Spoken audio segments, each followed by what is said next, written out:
Let's talk now about how to build rapport with a person, and in some ways how to build it quite quickly and give them a sense of being able to trust you. Let me tell you, first of all, what we're attempting to do.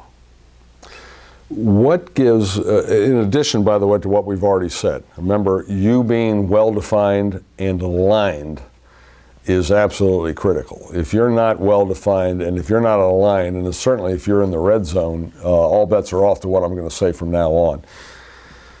But assuming that's true, let's talk about how the quickest way, if you will, to gain rapport with another person. And it doesn't have to be a coaching or counseling relationship. It could be in any relationship, somebody coming into your office, just to have a visit with you. Each of us has our own sense of reality, okay? Now, the myth is, for all of us, depending on how much you've thought about this or not, is that my reality corresponds with your reality. In other words, that there's almost basically a one-to-one correspondence between my sense of reality and yours. And in fact, this is not true, because a lot of the things I've already been talking about, your gender, your culture, your upbringing, the generation that you reside in, there's many, many different reasons why your sense of reality and my sense of reality are going to be different, okay? Rapport, though, is built when you have the sense that I inhabit your reality, that I really understand your reality. Now, when I say that, I'm not saying that I agree with you. This isn't about agreement. It is about understanding. And you can very quickly give a sense, even though, it's in some ways impossible for anybody to have a complete grasp of somebody else's reality. But I can give you the sense fairly quickly that I do have an understanding of your reality. And I'm going to tell you that in relation to this whole thing we call, it's in your manuals there, what we call pacing. Pacing gives a person a sense of being in each other's reality. Let me tell you a little bit of the research on which this thinking was based. Researchers started watching two people as they were talking with each other. And they found something out to be very interesting. When they are talking with each other and in agreement with each other, two people who are talking will assume a very similar posture. They'll assume a very similar rate of speech, tone of voice, amount of speech. In other words, you talk for 20 seconds and I talk for 20 seconds, and then you talk for 20 seconds and I talk for 20 seconds. In other words, they start composing a very, very synchronized symphony between the two of them. That's when they're in agreement.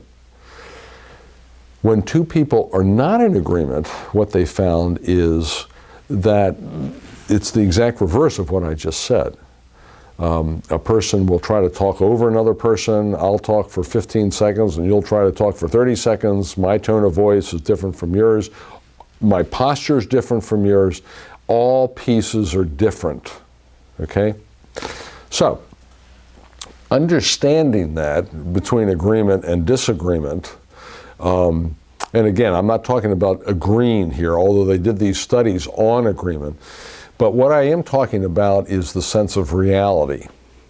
So let's talk about that experiment in relation to pacing and giving a person, again, an understanding or a sense that you really more or less inhabit their reality. You certainly understand their reality. To do that, you need two skills. Number one is verbal pacing, and number two is nonverbal pacing. But let's talk about verbal pacing first, okay? Number one about verbal pacing, I break it actually into three pieces of verbal pacing, and that is, number one, what did she say? what is her world, and then what is her representational system. Okay, I don't want to make this too complex for you, but I think it's important to understand these at least as a beginning at this point.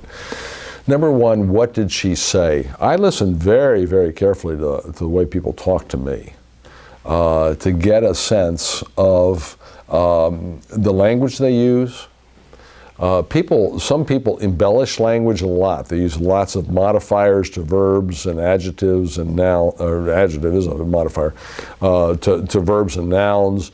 The language is very embellished, and they use particular kinds of metaphors and all that kind of thing. I listen to that very much because I'm going to start giving that back to them when I'm explaining things to them. Okay? Second thing, though, I listen to what a person's world is. Now, you all, most of the people watching this inhabit the clergy world. But if you have a person in your office who's a military officer, those two worlds are very, very, very different. I'm not going to use clergy world words with a guy like that. I'm going to use military words. And even my metaphors. So if I had a couple, I used to have couples in there and they'd be fighting with each other, and he was a military officer. I'd say, boy, she really gave you a broadside right then. Well, that's from a naval term, obviously, where the ships would come alongside of each other and open fire with the broadside of their ship, kind of thing.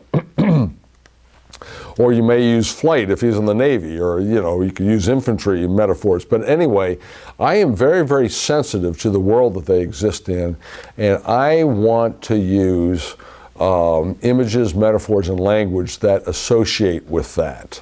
That gives, again, unconsciously a sense of a person that you really, really understand their world. The third one is a little more elegant. I won't get into it too much, but it is a very interesting one, and that is what is a person's representational system? This comes from, if you want to Google, neuro-linguistic programming. But 25, 30 years ago, a couple of guys were analyzing the language of people who built rapport very quickly, and they developed this whole concept that people use three different representational systems to discuss their reality. They use an auditory one. I hear what you're saying. Sounds to me like what you're saying here. Tell me what you're saying. They use a lot of those kinds of words, auditory. They'll use a kinesthetic one, words like I feel, touch, I want to get in contact with this. They're very, very much kinesthetic. And other people use a visual one. Oh, it looks to me like, this is mine, by the way, so I say a lot of see and look, and look at this I'm trying to present to you here. So I use a lot of that kind of language. In being able to give back to a person the kinds of representational words that they are using, again, gives them very, very much a sense that you understand their world. That's the whole point of that, which becomes very, very powerful to them as they are living their life and trying to explain to you their reality. If you are able to use verbally more of their words in the way that they would use it. Again, this has nothing to do with agreement. I'm just talking about using the predicates, using the adjectives, using the colorfulness, the metaphors, and that kind of thing. It gives people very, very much a sense that you understand where they're coming from. So that's the first one that we're going to talk about.